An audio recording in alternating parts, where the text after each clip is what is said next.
I'm Roy Lee Lindsay with the North Carolina Pork Council, and I want everyone to remember bacon makes everything better.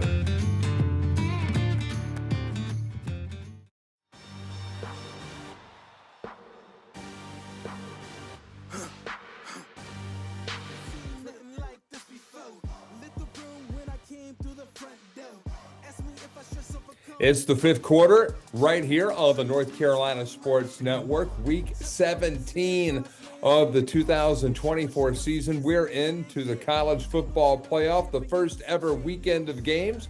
Mike Waddell along with the coach, Jim Collins. And coach, between hitting golf balls and watching football, you have had one heck of a weekend, my friend. Oh, it's been an interesting weekend. A little bit chilly here on the coast of North Carolina, but have had a great weekend with the four playoff games, and then the NFL on and competing against the NFL, and then the FFCS series going on at the same time. So lots of football going on right now. Four state champions crowned in Chapel Hill and Raleigh this past weekend with the North Carolina High School Athletic Association. Our Old North State tailgate was out at both Kenan Stadium on Friday night and Carter Finley Stadium on Saturday. Jim, I know you have a background in North Carolina high school football. And again, the teams in our state did not disappoint, and probably the most impressive of all of the teams this year, both in Tarboro in the 1A and then Grimsley in the 4A. The Whirlies did a magnificent job of just running right through the 2024 schedule.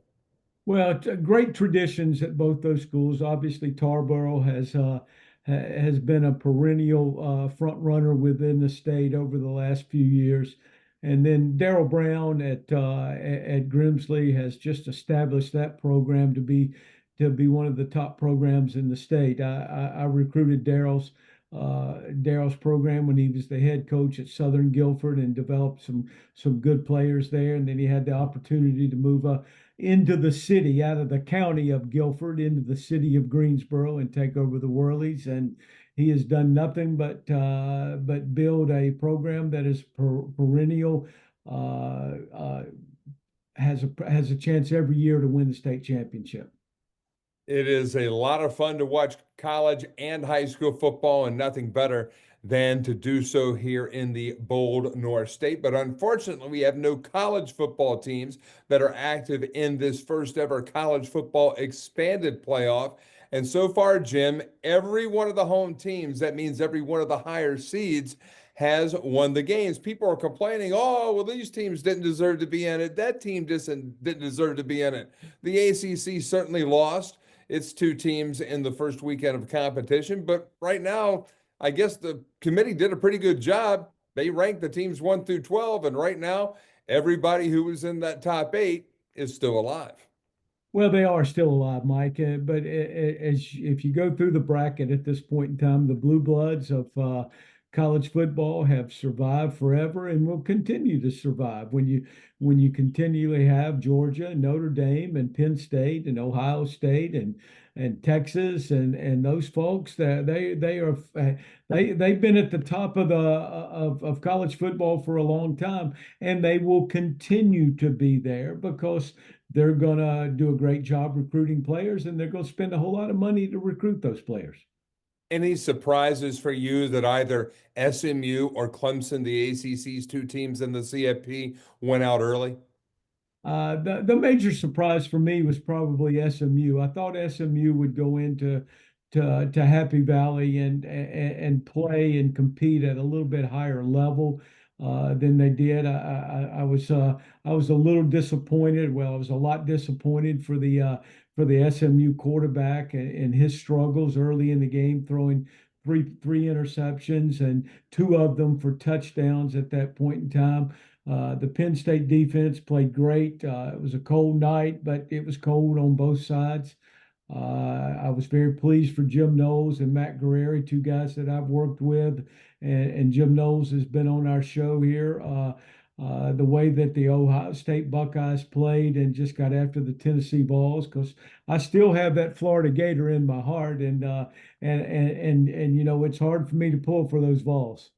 Yeah, I won't pull for Josh Heupel for reasons we both know, for a few light years anyway. So for the first time in my life, I actually cheered for Ohio State. I mean, I am not an Ohio State fan. You cannot work in the state of Ohio for schools other than Ohio State, and I did it for a decade plus at both Cincinnati and Akron, and have any feeling that's positive about the Buckeyes because they completely overshadow Sure. everybody else in the state. And there was a small part of me, I can't believe I'm going to admit to say this, that I felt good about their senior class being able to exercise the demons of losing to Yeah. Michigan on their field. They got a redo, and those are very rare in college football that you have a chance to redo that memory. And that's one I'm sure that senior class, or the class of expiring eligibility, we should say, at Yeah. Ohio State, will treasure the opportunity to remember the CFP ending and not the game with the team up north.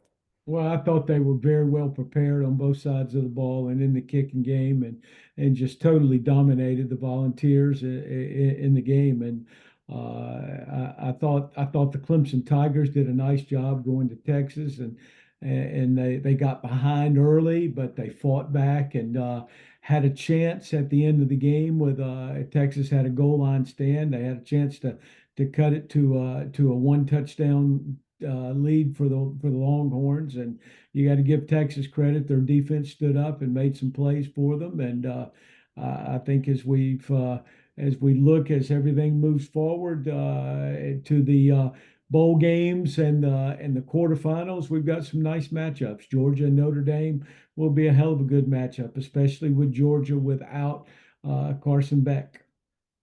Let's talk about those four quarterfinal matchups coming up on January 1st in the Chick-fil-A Peach Bowl. Number 5 seed Texas against number 4 seed Arizona State. This one will be a fun one in Atlanta, the Sun Devils and the Longhorns. Well, it will. Kenny Dillingham has done a great job of rebuilding the Arizona State program in his early years there, and has done it with the transfer portal, which we've talked a great deal about through this fall and how it affects your team. And he built a team through the portal, and he's playing a team in Texas that was built through the draft or through high school recruiting, and outstanding players all along their defensive and offensive fronts. And at quarterback, at running back, great speed all over the place. If I had to make a pick right now, I'm going with the Longhorns. I think the Longhorns have a chance to advance into the semifinals. In the next game, we will go to Pasadena, the Rose Bowl game, and you get the traditional Big Ten and, well, in this case, Big Ten matchup. It is Ohio State and Oregon. It used to be a Big Ten Pac-12 matchup, but in this case, it'll be two teams from the Big Ten, the Buckeyes and the Ducks. The Bucks and the Ducks. I got to tell you, I'm kind of rooting for Oregon in this one just because I'm a big Dylan Gabriel fan. Well, he's a great player. There's no doubt, and the Buckeyes will be going in to try to avenge a 1 point loss, and their quarterback Will Howard, who a lot of people think that he mismanaged the clock at the end of the game with the slide, and they had a chance to maybe kick a field goal to win the game. I've made this statement lots of times. I have three former associates that are on the staff at Ohio State, so I have a place in my heart for them, and hope they play well and have a great opportunity in the Rose Bowl. And I tell you what, I've had the good fortune in this career, Mike, that I've coached in the Fiesta Bowl, the Sugar Bowl, the Peach Bowl, and the Orange Bowl. The only one that I missed is the Rose, and that's something that I miss, and it is truly the granddaddy of them all. What's the best bowl game you ever went to? What's the best bowl gift you ever had? Well, that's a great question. There, the bowl gifts this day and time. I have a TV.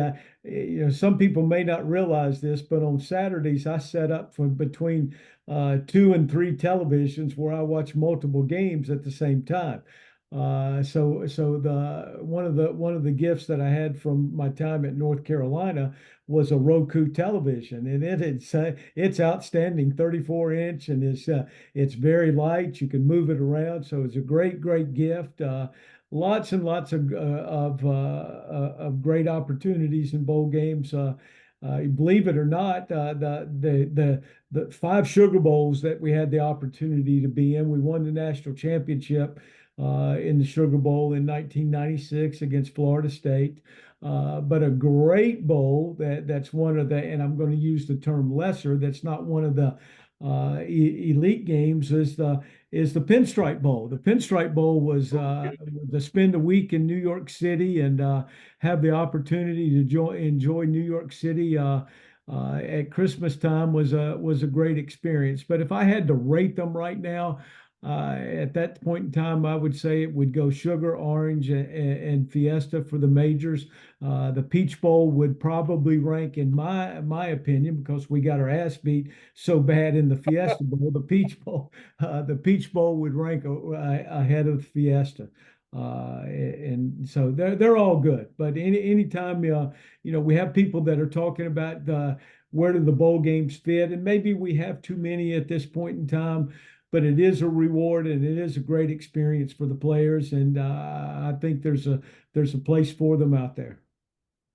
Well, let's go to the place of your despair. We're talking about the desert, and we're talking about the Fiesta Bowl, and that will be the number 6 seed Penn State Nittany Lions and the number 3 seed Broncos of Boise State. Now, the sentimental favorite here is going to be Boise State. And I tell you, the greatest football game that I've ever watched in my life was Boise State in the Fiesta Bowl. This is going back almost 20 years now. It's hard to believe it was so long ago where they were running the trick plays at the end and they get the late victory right there. But what do you see right here? Is it James Franklin and Penn State continuing to charge through, or does Boise State pull the upset, even though they're the higher seed? Well, Mike, I think you're going all the way back to the Statue of Liberty play on the goal line for Boise, and then the marriage proposal at the end of the game. That's that's stretching way back. I have a hard time picturing. I think the running back for Boise State is outstanding, and he will be a great NFL player. I just don't know if he has enough talent around him to continue their winning ways at this point in time. So if my pick would be Penn State in the Fiesta Bowl. And our final quarterfinal game has the number 2 seed Georgia Bulldogs with a backup quarterback against the 7 seed Notre Dame Fighting Irish. And I got to tell you, at this point for me, Notre Dame would be the team that I enjoy watching right now. And I really am hoping the best for the quarterback that sucks the most, Riley Leonard. Of course, I'm making a play on what his mom says to him before every game, you suck. But I like Riley Leonard, and I love the fact that he has led the Fighting Irish to 12 wins against only 1 loss so far this season. Yeah, the Notre Dame Georgia matchup will be interesting. It is in New Orleans at the Sugar Bowl. Which when you come south, I had the opportunity to play Notre Dame in the Sugar Bowl at one point with Jerome Bettis many years ago. So I think I would still favor the Bulldogs just from athletic ability overall, even though the Notre Dame defense was outstanding this past weekend. But Georgia has so much team speed overall that I think it'll be hard for Notre Dame to overcome it. I do like Riley Leonard as a playmaker.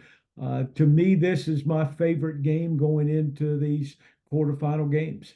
In sports, we talk a lot about impact players. who make a positive difference.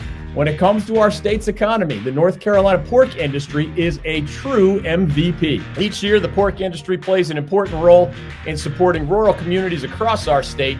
It contributes more than $10 billion a year to the North Carolina economy and supports more than 44,000 jobs. Learn more about their positive impact at ncpork.org. The North Carolina Pork Council, the foundational partner of the North Carolina Sports Network. Michael Berard, Managing Director Investments with the Founders Group at Stifel, works with a select group of high net worth individuals and institutions to develop and implement investment plans tailored to their specific objectives and risk tolerances. If you are interested in highly personalized, well-researched guidance and outstanding personal service, you can contact Michael at 984-364-2002.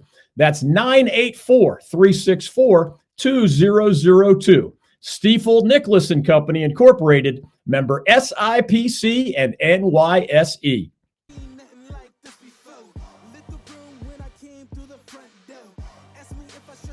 The fifth quarter rolls on here in December on the North Carolina Sports Network. I am Mike Waddell. Coach Jim Collins, who joining us this week, is the veteran head coach of the Elon Phoenix. His name is Tony Trisciani. And Jim, I know you're always excited whenever we see those magic four letters, ELON, on the screen here on the North Carolina Sports Network. You're proud of your alma mater.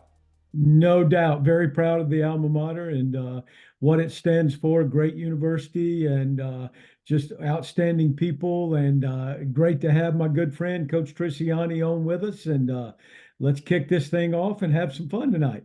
Trish, you guys had a great finish to the 2024 season, 4 big wins, and I know that makes you feel great heading into an offseason and getting ready for what has already been announced as a very tough Elon schedule in 2025. Yeah, for sure, Mike. And thanks for having me on here, Coach Collins and Mike both. Really appreciate it. Anytime we can talk some ball, I'm always up for it. So, yeah, it was a great finish to our season. Tough start. There were, a couple games there early, a handful of plays in those games, and things are different. The whole season is different. But we had to dig our way out of a 1-5 start and had a 5-1 finish. So speaks volumes about our players, our staff, just the resiliency, the belief in each other, the willingness to fight and prepare and go out and stack some wins at the end. And, we're able to ride that momentum into the recruiting season.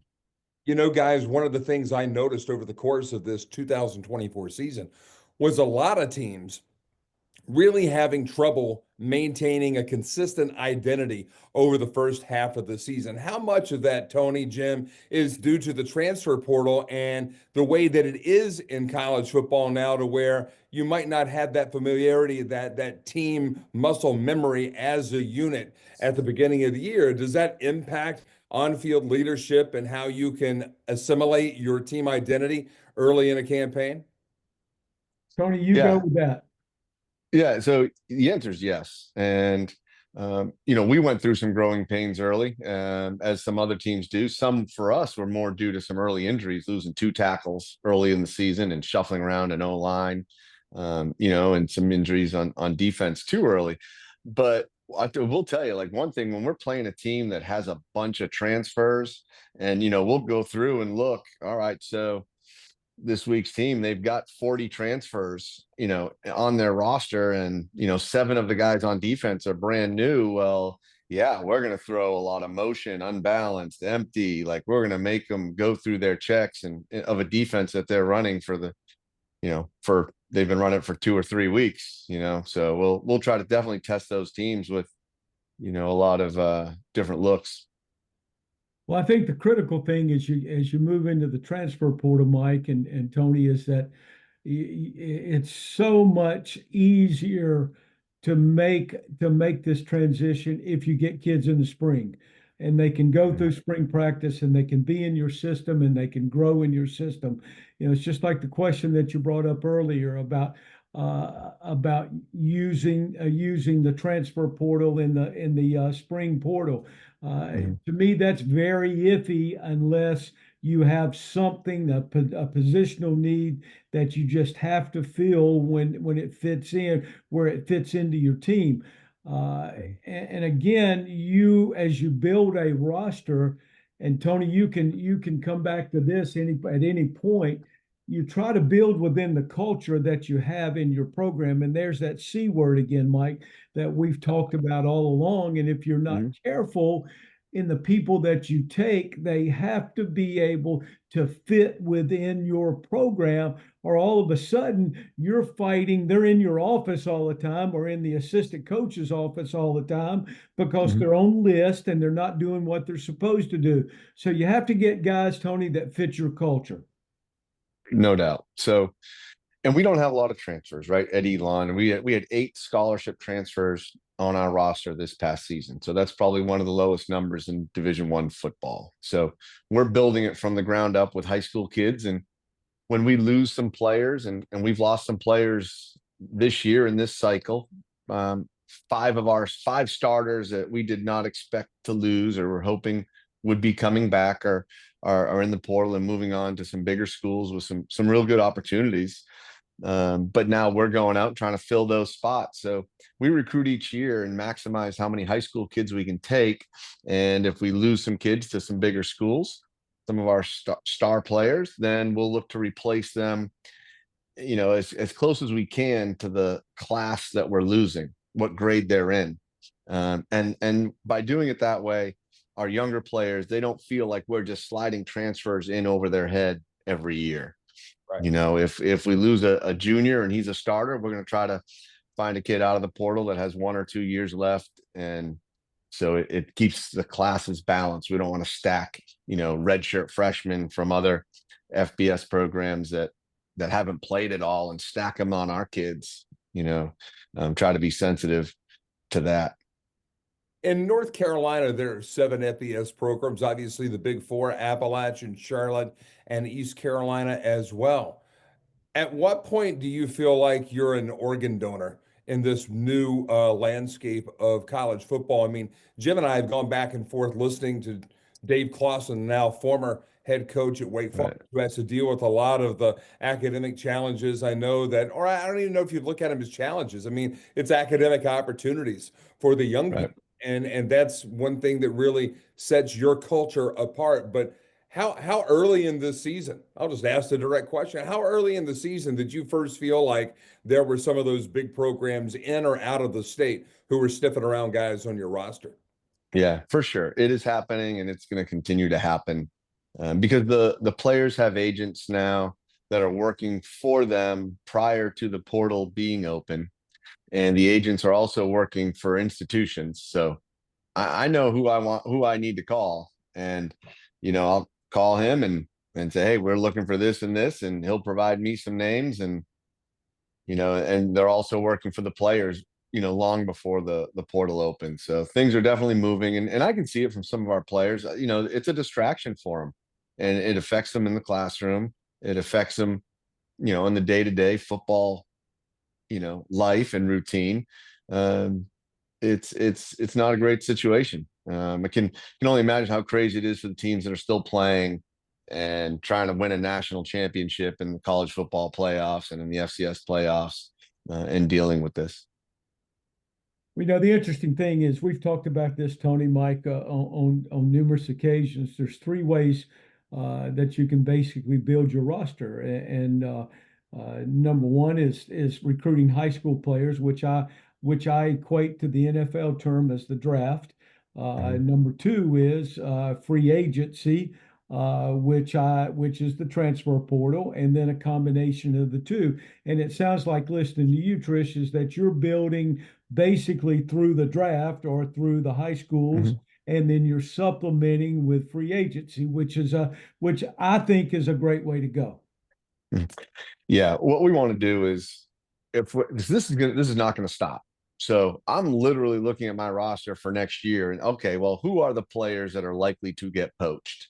So now I'm trying to take maybe an additional player at that position group in preparation for that. And I'd rather take a younger kid, a high school kid, and let's get another year of development under his belt, because we can get better football players out of high school than we can out of the portal at Elon at our level right now. So if we want to find an offensive tackle or a defensive end in the portal, like, it's impossible. Anybody who's any good is being taken by the big schools as depth. So they're still going to have an FBS, maybe a Power 5 opportunity as depth. So, it's tough. So we have to build our O-line from the high school kids. We have to build our defensive ends, our edge rushers from the high school level. It's so hard to find them in the portal. And we are looking for, really, when we go in the portal, we are looking for the Division II kids that are outstanding players. I can talk about it because he signed with us, but we found Brody Carroll, who's a rookie of the year, freshman of the year in the PSAC, linebacker from Shepherd, really good player. So we're signing him because we have 2 sophomores that both went in the portal at linebacker, and both were starters for us. So Brody's coming in, and he's got a lot of football under his belt. He's a really good football player. He's going to be grateful for the opportunity and the resources that we're able to provide for him here at Elon, as opposed to taking a redshirt freshman from a Power 5 school or a Group of 5 school that really hasn't had a chance to play but been around some elevated resources. And you're going to come to Elon and be like, man, where's the rest of my gear, or where's this or that, Brody Carroll is going to be fired up for our, nutrition, our weight program, all of our great facilities that we have at Elon. That's Tony Trisciani. I'm Mike Waddell. He's the coach, Jim Collins, and you're tuned in to the 5th quarter here on the North Carolina Sports Network. And Coach, as you go through all of that, man, it just takes me back to when I was an AD in your league, now the Coastal Athletic Association, and it blows my mind trying to think about where I, at a very big state school in the CAA at Talley University, would have found the money to pay any of the athletes. Now, that aside, my mind immediately goes to Moneyball. Great book, okay movie, but it told the story of how small market teams had to come up with a different way of looking at the game to be competitive. I wonder if, and Jim and I have talked about this throughout the fall, if there's ever going to come a time when an Elon would look at Duke or Wake Forest and say, hey, we're pretty much looking for the same type of guy. Maybe we make some type of alliance to where working and sharing resources together, maybe there's a scheduling component to that, but to where you're truly combining those great resources and keeping great talent, because I would think that you are recruiting different people than a Campbell would be, than a Western Carolina would be. And that's no disrespect to those institutions, but Elon is a great academic school, just like Wake and Duke. Has that ever been part of a discussion anywhere, informally, formally, in the FCS ranks with coaches that you're talking with? I haven't talked about that with other FCS coaches, but I have talked about it with some other people, certainly, and including Jim. And we did talk about it. Really, I would say yes, please. Yes, please. And pitch that to the Power 4 schools that are right around us, and we could certainly help develop players for them. And shoot, if we can get to Bill Belichick, let's he's thinking outside the box. All right, we'll use his terminology, right? We'll develop his players, send some guys over to here to Elon, pay them some NIL money from that end, and we'll develop them for a couple of years and get them ready for them. How much has the game gone away from what you got into it to do, to coach and impact young people and make a difference in their lives? It's trying to get away, but we won't let it. The coaches, we won't let it. It still has to be about developing young men, coaching football, developing habits, and preparing them. We're not at a place right now from an NIL standpoint where we are just paying our players. And I don't want that, to be honest with you. If we're paying players at Elon, I would like to pay them universally. Like, everybody's getting some. It can be tiered. So, the juniors, the seniors getting more, maybe the starters. It's treat it like corporate America. You have a review at the end of the year, and sometimes you get a raise, sometimes you don't. But I would like it to be more uniform around the team. I'm really struggling right now with, and this is starting to happen in our league because a couple of the transfers that we just signed this week, they shared with me, like, there's some teams that coming to them late, offering them some NIL money as transfers. And I just would struggle providing money to transfers coming in my program if I'm not providing money for the players that are already in my program. Great And point. that's what it sounds like is going on here. Some at the FCS levels, where there's some programs that have some pools of money to use on transfers. But hey, what about the kid that's been starting a guard for 2 years? Like, he deserves money too. I just don't want to play that game. And we're not, we're doing everything we can here at Elon. And this is how, we're presenting it to the recruits that we're recruiting out of the portal right now. And we're doing everything we can here to take care of our players, from a housing stipend, from a meal plan, from a cost of attendance. We're giving them as much money as we possibly can, so that they can worry about football and academics and not have to worry about having a part-time job. But we're trying to take care of the whole locker room. You mentioned something right there, talking about some of the things that you do for the athletes that might not pop onto the radar screen of the regular Joe, clickbait internet fan out there. But I know for the one of the big things that Bill Belichick talked about when he took over the Carolina program was a world-class nutrition program. I know at the last year that I worked in the Big Ten at the University of Illinois, Coach, we were spending $8,000 per kid extra on top of their meal plan and supplemental nutrition. How big of a part of that is what you have to think about as a difference maker in the CAA? Things that you can do at Elon that other CAA schools aren't doing that can be a competitive advantage for you on or off the field. Right.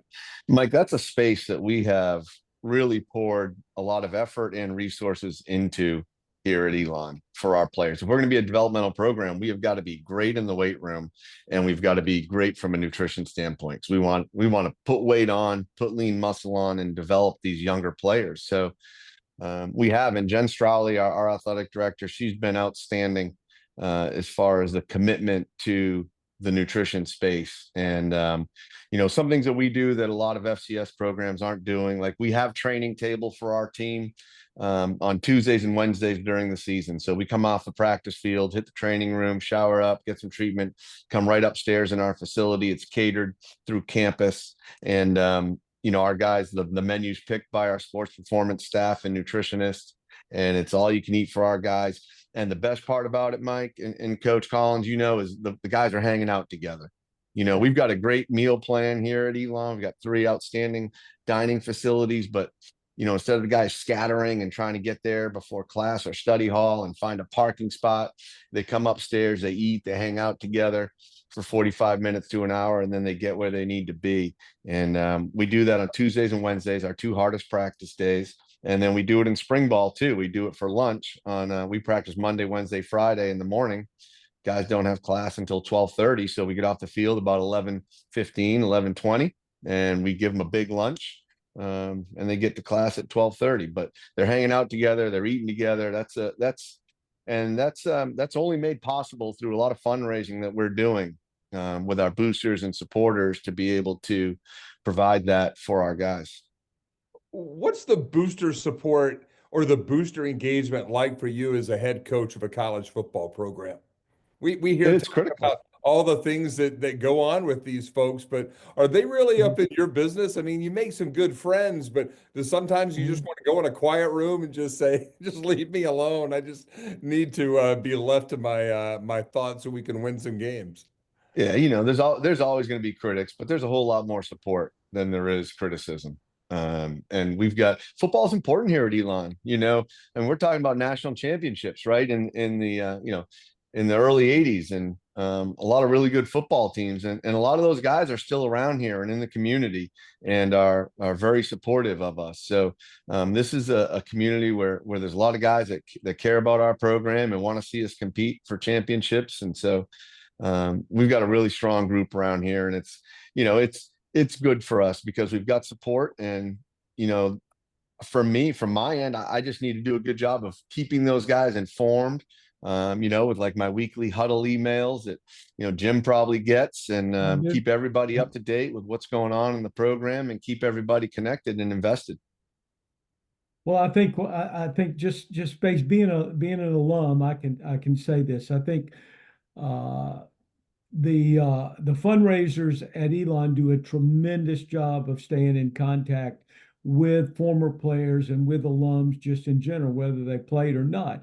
And Tony does so many really, really nice things of staying in contact with his weekly press conference and his notes out to you. So it's really, really well done. And you're talking about a guy that's been in a lot of big time programs, and I've had the good fortune to see it done the right way, and for the opportunity that Elon offers for a young man and for this program, they do a tremendous job. And what a great education that they offer there. And yes, I'm selling my alma mater, and yes, I'm selling Tony Trisciani because they deserve to be sold. They're doing it the right way.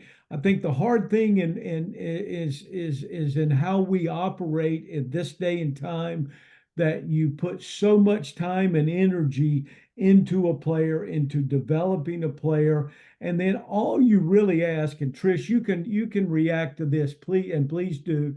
All you ask from a player, you're not going to deny one for a better opportunity, but step up and be honest with me. Tell me what's going on with your life, and tell me what's going on, who's talking to you, and what are they offering. And there's so much dishonesty in this process that we have right now. Yeah, the communication's big, and I'm fortunate. Our kids have been great. All of our kids in the portal. We have a meeting, I meet with every player on the team, so 110 kids right after the season, and takes me about 4 days to do it. And kind of wrap up the season. And if they've got an interest in going in the portal, then we have an open, transparent conversation about it.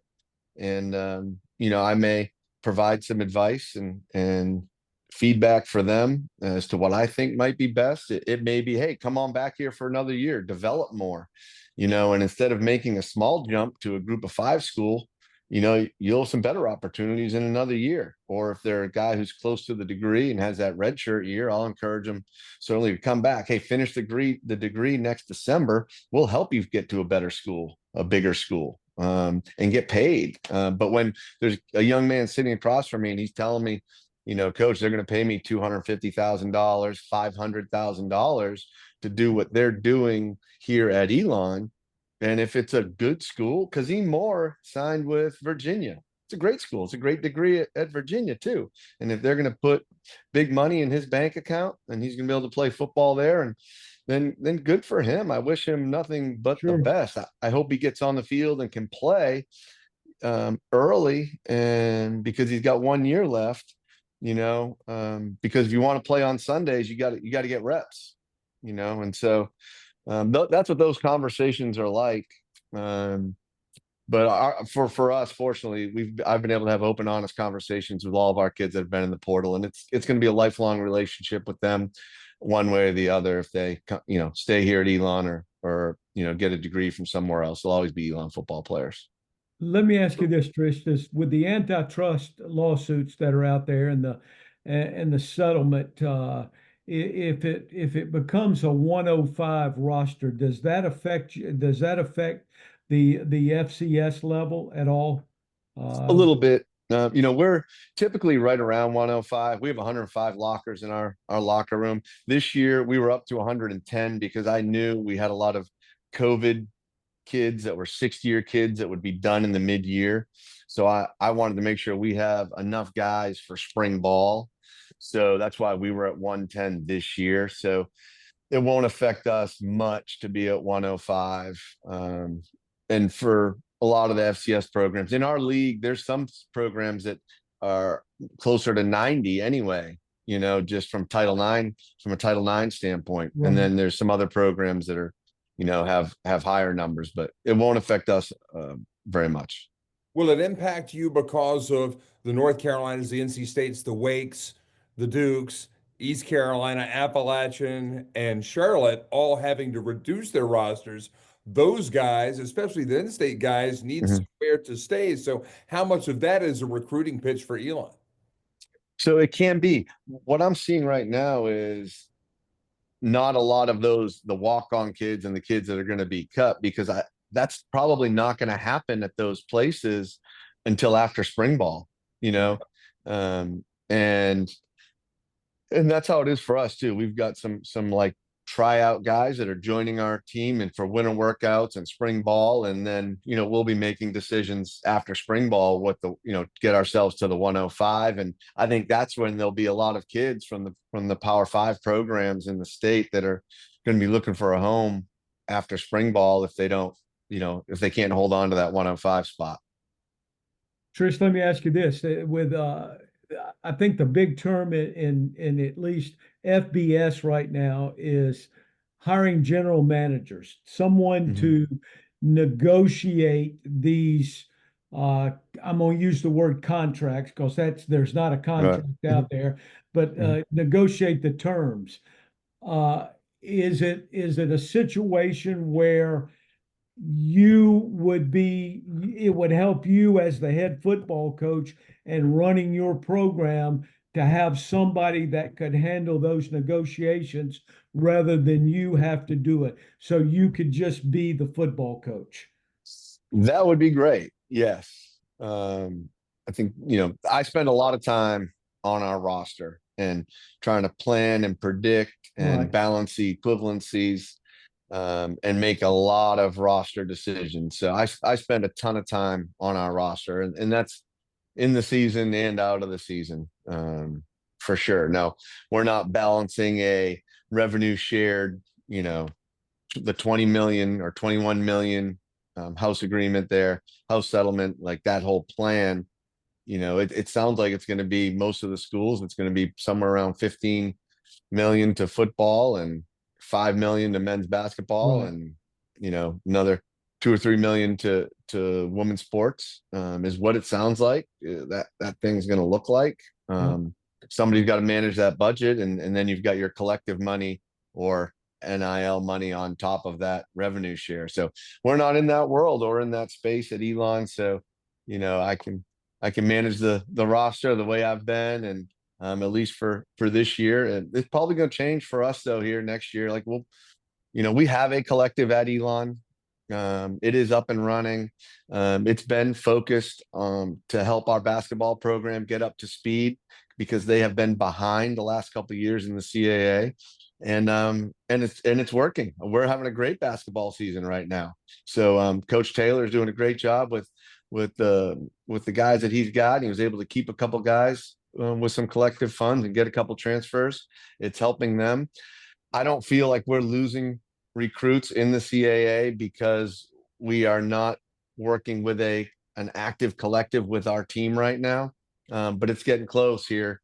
And it's probably going to have to change. We're going to have a plan here in the coming years of how we can support our athletes from that standpoint. If you are anywhere near Wilmington, North Carolina, and looking for a little live music, a cold beer, a tangy slushie, a fun crowd, or just a taste of the good life at the beach, Jimmy's Bar in Wrightsville Beach is the place for you. Located on North Lumina Avenue, just 1 block from the sand and waves of the Atlantic Ocean, Jimmy's features a full bar with nightly beer and drink specials, and it hosts musical performers almost every day of the year. One more fun fact, Jimmy's annual Children's Bike Drive, which started in 2017, now distributes more than 1,000 bicycles and helmets per year to young people in the Wilmington area and beyond. Jimmy's Bar, your home away from home on Lumina Avenue in Wrightsville Beach.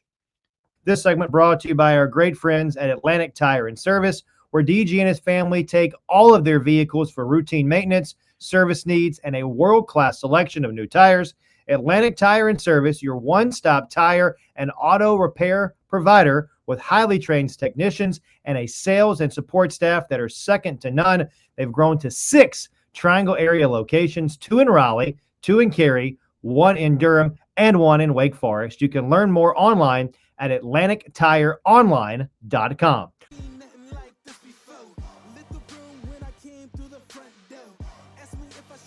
Elon head football coach Tony Trisciani joining Coach Jim Collins and me, Mike Waddell, here on the fifth quarter this week on the North Carolina Sports Network. Coach, as you talk about the collectives and the investments into today's version of college football, it takes me to another place where I know you and your administration there at Elon spend a lot of time, and that's with the mental health of your student athletes. So much today in terms of these kids' lives is on their phone. It's in social media. It's in ways that they communicate through texting or video calls, this, that, and the other. How much do you have to be concerned about their mental well-being when things aren't going well on the field?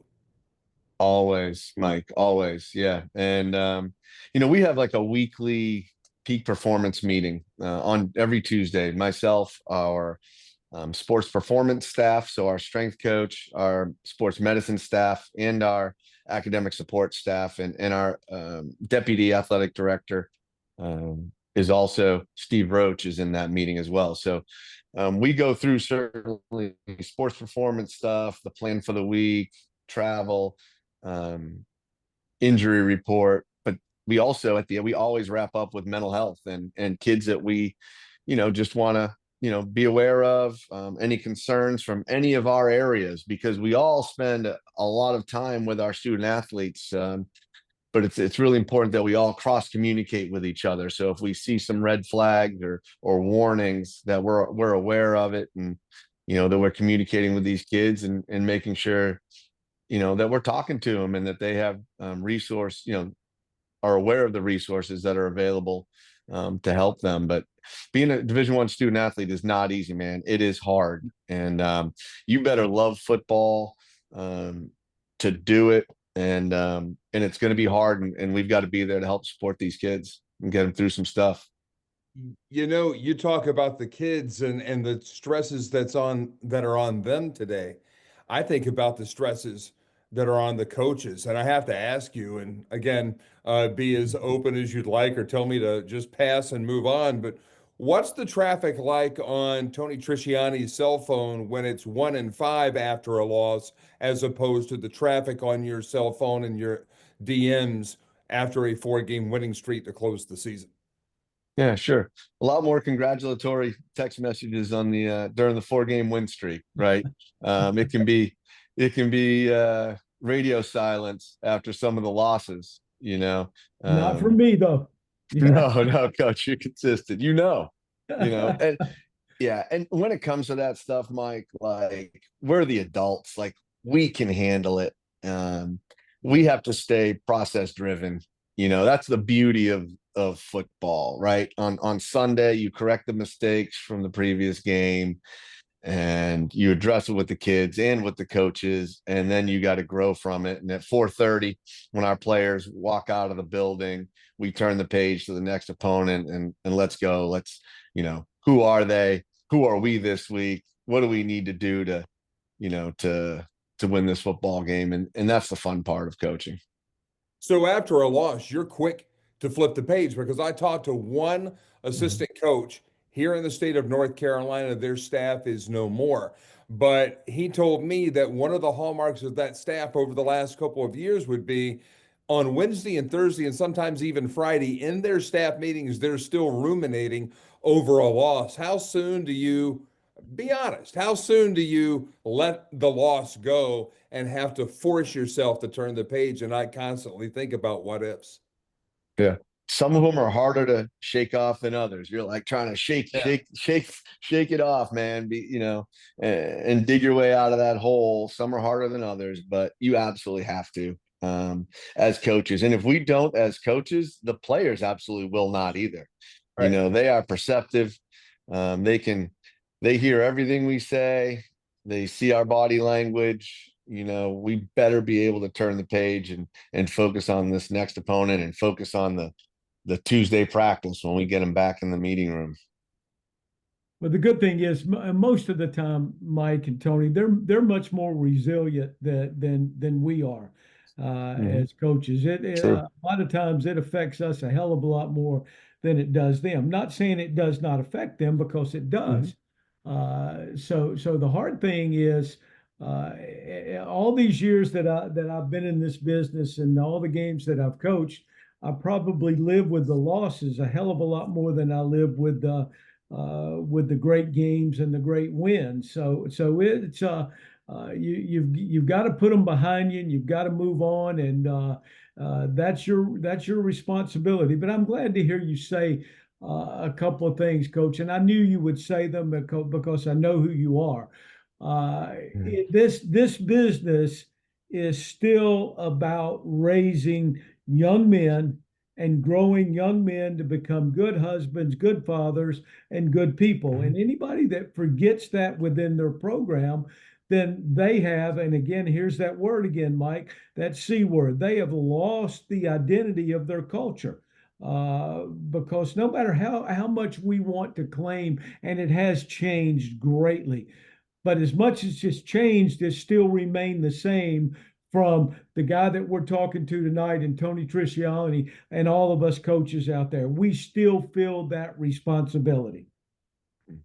Montana State and North Dakota State will go at it for the FCS championship this year. It seems like most everybody who's playing in that Final Four is coming from places where nobody lives, and it's really bad weather. I've had to go out and play out there too, in the playoffs. I had to go to Montana and play there. Had to go to South Dakota State and play there, and some tough environments and some tough weather when you're playing in November and December up at those places. But a hotel game in Missoula ain't great. No. And we had the fire alarm go off, at 2:30 in the morning when we played Montana. When I was at New Hampshire in 2004, out there in the quarterfinals, and got us all up out of bed about 2:33 a.m. Fire alarm in the hotel, little welcome gift from up in Montana. So they know how to take care of their guests. Get them up out of bed. The football gods smile down, and they touch you on your right and left shoulder with the magic scepter and say, "You are the czar of college football." What are the first things that you look at to regulate or to change, manage in some way to make the game of college football better moving forward? Yeah, I would say some type of equality in how we support the players, just try to even the playing field, and, certainly have us in groups and divisions. So, hey, this is the commitment level in this space, and this is the commitment level in this space, and this is the commitment level, at our space, the FCS space, and, structure the leagues appropriately that way. Give us an even playing field with each other, and enforce the rules and clean up, some of the things that are going on, from a street agent standpoint and the transfer portal and some of those things. We at some point have to get to where there's control of everything that's going on in college football, in college athletics in general, and we're all at a point where we want what's best for these student athletes. And I say student athletes because not everybody's going to the NFL, especially at the FBS level right now. It's like we're operating that every single player is going to be an NFL player. Well, guess what? That's totally not going to happen. Like 1% of them. So we better still remain in a path where we're going to educate these players. And I think at some point there needs to be a contract, and you're going to sign a contract, and whatever that contract's worth, and then you can negotiate either in or out of the contract. But the combination, and I think players deserve to be paid. Don't get me wrong, they deserve to be paid, but They don't deserve to be paid with open free agency. And at some point, we're going to have to control it. It's just like Coach Belichick and Michael Lombardi coming into North Carolina. They want to run a pro-style program. Well, guess what? Their roster in the NFL had 3 and 4 year contracts, at least 1 or 2 or whatever their contract. Well, they have no contracts now. They're going to have to redo their roster basically every year. So at some point we got to get control of this. Yeah, from our end, like I'm with you, Jim. Like, let's compensate the players, let's support the players. I want our guys to be able to focus on football, focus on academics, not have to worry about having a part-time job. If they can be smart with some of the money, you know, graduate with an Elon degree and some money in their bank account to get them rolling. That would be great. Okay. What I would also like to see is maybe some compensation for the schools that develop the young men, right? So we've invested a lot of money in some of our transfers that are going out the door here that are great players. So, you know, we invested a lot of money in Kazim Moore and Cody Hardy and Chuck Nadeau that are going to be at Power 5 programs or Power 4 programs.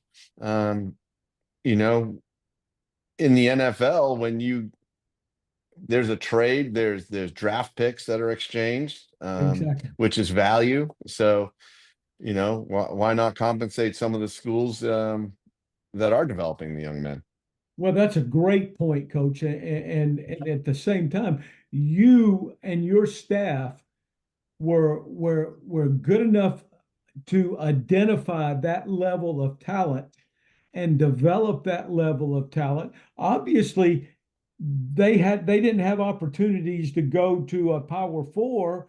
And this is nothing against a non-Power 4 team, but if you had the opportunity to go to a Power 4 team coming out of high school, you would already be there. So obviously, you have identified that talent, you've developed that talent, and you should be compensated for moving that talent to the next level. I agree with you 100%.